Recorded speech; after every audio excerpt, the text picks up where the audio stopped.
अस्सलाम वालेकुम। आज हम बात करेंगे शिद्दत के 41 एपिसोड के बारे में। तो वीडियो शुरू करने से पहले हमारे चैनल को सब्सक्राइब कर लीजिए अगर अभी तक आपने नहीं किया, ताकि हमारी हर न्यू वीडियो आप तक पहुंच सके। यहाँ पर जैसे ही सुल्तान को घर से बाहर निकाला जा रहा होता है तो वो बहुत ज़्यादा गुस्से में आ जाता है और कहते हैं कि मैं देख लूँगा तुम सबको। कि इतनी देर में सरवर भी वहाँ पर आ जाता है और कहता है कि मैं तुम जैसे नफसियाती आदमी के साथ अपनी बहन को हरगिज़ नहीं छोड़ूंगा, और अगर तुमने देखना है तो देख लेना है। इतनी देर में असरा की जब हालत ख़राब हो जाती है, उसके घर वाले भी बहुत ज़्यादा परेशान हो जाते हैं और डॉक्टर को बुलाते हैं। कहते हैं कि इन्हें फ़िलहाल रेस्ट की ज़रूरत है। इन सब चीज़ों से बहुत ज़्यादा सब परेशान होते हैं। अलीज़े आती है सरवर के पास और आकर कहती है कि अब इस रिश्ते के बारे में और असरा के बारे में क्या करना है। वो बेचारी तो बहुत ज़्यादा टॉर्चर सह रही है। मुझे तो समझ नहीं आ रहा कि हमारी बच्ची इतनी ज़्यादा परेशानी की हाल में है। ये सब बातें सरवर जब सुनता है तो कहता है कि अब हमें कोई ना कोई फ़ैसला लेना ही होगा। मैंने बहुत ज़्यादा मौके देख लिए, लेकिन मेरे ख्याल से सुल्तान इस लायक ही नहीं है। दूसरी तरफ सुल्तान जब घर जाता है तो वह जाते ही चीखने लग जाता है, क्योंकि वो बहुत ज़्यादा गुस्से में होता है। असरा और उसके घर वालों ने जो कुछ किया होता है कि इतनी देर में वहाँ पर तलत कहती है कि ये सब कुछ तुमने क्यों किया है और तुम उसके घर क्यों गए थे? तुम्हें तो उसे मना के लाने को कहा था ना कि ये कि तुम फिर से बात को बिगाड़ आओ।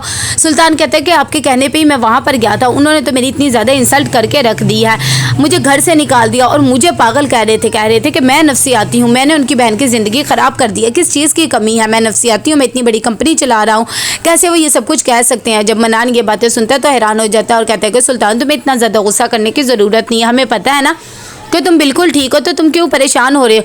वो आजकल की लड़की क्या समझती है अपने आप को कि वो मेरे सुल्तान को नीचा दिखा देगी, वो छोड़ के जाएगी तो क्या हो गया, चली जाए, मैं तुम्हें कभी भी अकेला नहीं छोड़ूंगा। इतनी देर में सुल्तान कहता है कि नहीं, असरा को मैं बिल्कुल भी नहीं छोड़ूंगा, वो मेरी मोहब्बत है, मैं उसे मोहब्बत करता हूँ, लेकिन उसके घर वालों ने जो किया है ना वो तो मुझे उसे बताना ही पड़ेगा। दूसरी तरफ यहाँ पर तलत फिर से उसे समझाती है और कहती है कि तुम जज्बाती होकर फैसला ले रहे हो, मेरे ख्याल से तुम्हें ऐसा नहीं सोचना चाहिए, प्यार से बात करनी चाहिए। तुम भी तो असरा पे कितनी ज़्यादा पाबंदियाँ लगाते ही हो ना। मनान जब ये बात सुनता है तो कहता है कि ये तुम किस तरह की बात कर रही हो?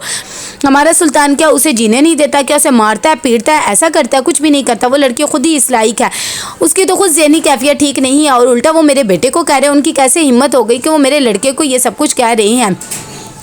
सुल्तान भी बहुत ज़्यादा गुस्से में था और कहता है कि जब तक मैं उन्हें अपने कदमों में लाकर नहीं रख दूंगा मुझे सुकून नहीं आएगा। वो क्या समझते हैं वो तलाक ले लेंगे? मैं ऐसा हरगिज़ नहीं होने दूंगा। दूसरी तरफ यहाँ पर सरवर बहुत सोच समझ के ये फैसला करता है और खुला के पेपर्स बनवा कर लाता है।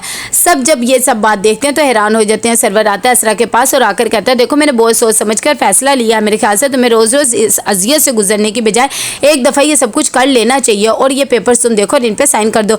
असरा बहुत हैरानगी से पेपर देखती है और कहती कि ये तो खुला के पेपर है। जब उसकी माँ भी ये पेपर देखती तो हैरान हो जाती है और कहती है कि मैं अपनी बेटी का घर बसा हुआ देखना चाहती थी, लेकिन सुल्तान ने तो यहाँ तक ला के खड़ा कर दिया। कि इतनी देर में अलीज़ा असरा के पास आती है और आकर उसे कहती है कि तुम जो चाहती हो वही होगा।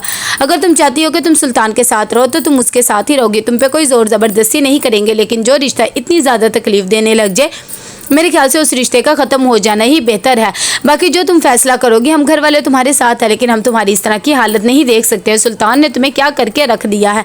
जब असरा भी ये सब बातें देखती तो रोने लग जाती है और कहती है कि मैंने भी अपने रिश्ते को बहुत मौके दे के देख लिए, लेकिन अब बिल्कुल भी नहीं। ये रिश्ता मेरे लिए भी एक अजाब बनता जा रहा है और सज़ा। मैं इस रिश्ते से अब खुद भी छुटकारा हासिल करना चाहती हूँ और भाई ने जो फैसला लिया है वो बिल्कुल ठीक फैसला लिया है। कि इतनी देर में सरवर बहुत ज़्यादा परेशान हो जाता है। वो अपनी बहन को कहता है कि मैं तुम्हारी खुशियाँ हर हाल में देखना चाहता था, लेकिन देखो उसने ही तुम्हारे साथ ये सब कुछ करके रख दिया है कि उसके बाद हमें कुछ नहीं। फिर भी तुम एक दफ़ा सोच समझ लो। असरा कहती कि जितना सोच समझना था मैंने समझ लिया है, लेकिन इसकी वजह से मेरे घर वाले और मैं बहुत ज़्यादा अजियत में। और वो पेपर्स पर साइन कर देती है। जब वो साइन करती है तो उसकी माँ भी बेचारी बहुत ज़्यादा सदमे में चली जाती है, क्योंकि उसे बिल्कुल भी यकीन नहीं आता कि उसकी बेटी का घर ख़त्म हो रहा है, जिस घर के लिए उसने इतनी मिन्नतें की थी। यहाँ पर सुल्तान को जैसे ही खुला के पेपर्स मिलते हैं तो वह एकदम आपे से बाहर हो जाता है। उसे यकीन ही नहीं आता कि असरा ने उस पर साइन कर दिए और उसे खुला के लिए कह दिया। उसे वो पहला दिन याद आता है जब उसने असरा को देखा था, और साथ ही वो दिन भी याद आते हैं जब वो असरा को कहता था कि मेरे जैसा इंटेलिजेंट कोई भी नहीं है, देखो मैं इतनी बड़ी कंपनी में काम कर रहा हूँ, इतनी ज़्यादा ट्रॉफीज़ मेडल्स वगैरह मेरे। असरा कहती कि हाँ ये बात तो है। असरा उससे बहुत ज़्यादा इंप्रेस हो जाती है, क्योंकि सुल्तान एक बहुत ही ज़्यादा काबिल इंसान होता है। लेकिन जब उसे ये खुला के पेपर्स मिलते हैं तो वो बहुत ज़्यादा गुस्से में आ जाता है और वो फ़ौरन अपने लॉयर को भी फ़ोन करता है कि मैं आपसे मिलना चाहता हूँ। साथ ही उसे याद आता है कि किस तरह मैंने उसके माँ के सामने बैठकर हाथ फैलाए थे, लेकिन ये सब चीज़ों के बावजूद भी असरा ने कह दिया था कि वो मेरे बगैर रह सकती है, क्योंकि वो मेरे साथ बहुत ज़्यादा अजियत में उसे असरा के वो अल्फाज याद आ रहे होते, उसे यकीन ही नहीं आता कि असरा उससे छुटकारा लेना चाहती है। सुल्तान इन बातों से बहुत ज़्यादा गुस्से में आ जाते। तो कैसा लगा आपको एपिसोड? लाइक में शेयर करके लाजिम बताइएगा। अल्लाह हाफिज़।